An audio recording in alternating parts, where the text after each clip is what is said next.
যেটা ঘটে গেছে জাতি কৃতজ্ঞ, তারা অনেক কষ্ট করেছেন। আমরা ইমিডিয়েটলি যেটা চাই যে বিমান বাহিনীর পক্ষ থেকে একটা তদন্ত কমিটি গঠন করা হোক এবং তাদেরকে সিরিয়াসলি জবাবদিহিতা করতে হবে। এবং এই তদন্ত কমিটি শুধু বিমান বাহিনী না, সরকারেরও বিমান বাহিনীর বাইরে একটা সিভিল অ্যাডমিনিস্ট্রেশনের ইনভেস্টিগেশন কমিটি হইতে হবে, প্যারালালে দুইটা কমিটি হইতে হবে, যে কেন আমাদের বিমান বারবার হোঁচট খেয়ে পড়ে যায়, কেন 1960 সালের তৈরি করা বিমান, যে বিমানগুলো এখনও তৈরি করা হয় না গত 20 বছর থেকে, যেটার কোনো অস্ত্র রিপেয়ার করার কোনো মেশিনারি পর্যন্ত কিনতে পাওয়া যায় না, সেই বিমানগুলো কেন 2013 সালে কেনা হয়েছে, কারা কারা, কোন কোন আমলারা, কোন কোন আর্ম ফোর্সেস, বিমান বাহিনীর কোন কোন কর্মকর্তারা এই লুটপাটের সাথে জড়িত, তাদেরকে আইডেন্টিফাই করতে হবে। যে কেন আমার পাইলটরা বারবার শহীদ হচ্ছে, কেন আমাদের ইয়াং অফিসারদেরকে এরকম অকেজো বিমান মেয়াদোত্তীর্ণ গাঁজা খাওয়ার মতো অবস্থা হয়েছে, এটা খাওয়ার মতো করে তাদেরকে আকাশে পাঠানো হচ্ছে। রাষ্ট্রের এই দায় দায়িত্বর জায়গাটা কোথায়? ব্ল্যাক বক্স আবিষ্কার হইলে আমরা একটা জানতে পারবো শেষের দিকে অবস্থানটা কী ছিল। ট্রেনিংয়ের রুট ঢাকার মতো এরকম একটা ক্রাউডেড, অগুছালো, দালান কোঠার কোনো সিস্টেম নাই, এরকম একটা শহরের উপর দিয়ে প্রশিক্ষণ বিমান চলতে পারে কিনা, এই ঝুঁকিটা কেন আমরা বারবার নিচ্ছি? গ্রামে গঞ্জে, নদীর উপরে, সাগরের উপর দিয়ে কত জায়গা থেকে ফ্লাই করা যায়, কেন এই রুটটা বেছে নেওয়া হয়নি? ঢাকাকে কেন এঙ্গেজ করা হয়েছে?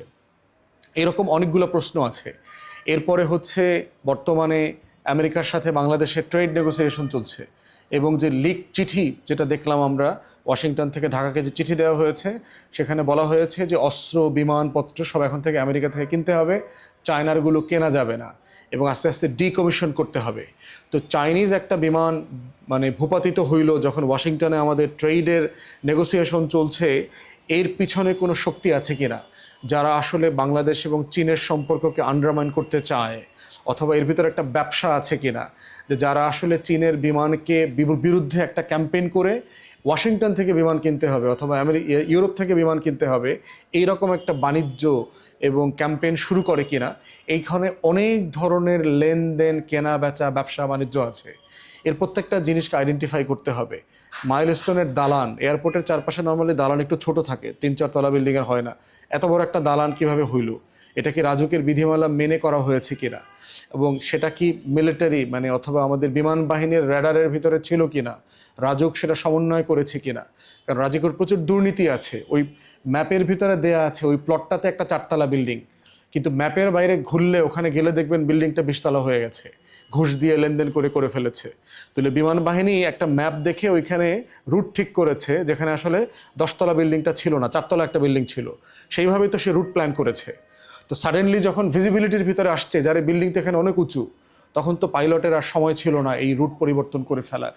এবং দেখেন যে পাইলট কি অপরিসীম বীরত্বের কাজ করেছে, তার কিন্তু ইজেক্ট করবার সুযোগ ছিল, প্যারাসুটে করে বের হয়ে যাওয়ার সুযোগ ছিল, কিন্তু একটা স্কুলে বিমানটা গিয়ে আছড়ে যাবে, বাচ্চারা মারা যাবে, এইটা উনি হয়তো মেনে নিতে পারেন নাই।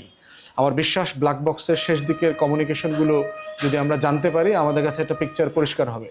তো সব মিলে আমরা বোধ করছি যে একটা হোলসাম তদন্ত হওয়া দরকার, যে কেন এই ঘটনাগুলো হচ্ছে। এর ভিতরে দুর্নীতি, রাজনীতি, ওয়াশিংটনের সাথে ঢাকার যে ট্রেডের বাণিজ্য আলোচনা, চীনের সাথে আমার সম্পর্ক নষ্ট করার পায়তারা, অনেকগুলো বাস্তবতা এখানে রয়ে গেছে। এগুলো সব কিছু আমরা সামনে নিয়ে যেন বিষয়টাকে একটা মোটা দাগে, একটা বড় স্কেলে আমরা দেখি আর কি।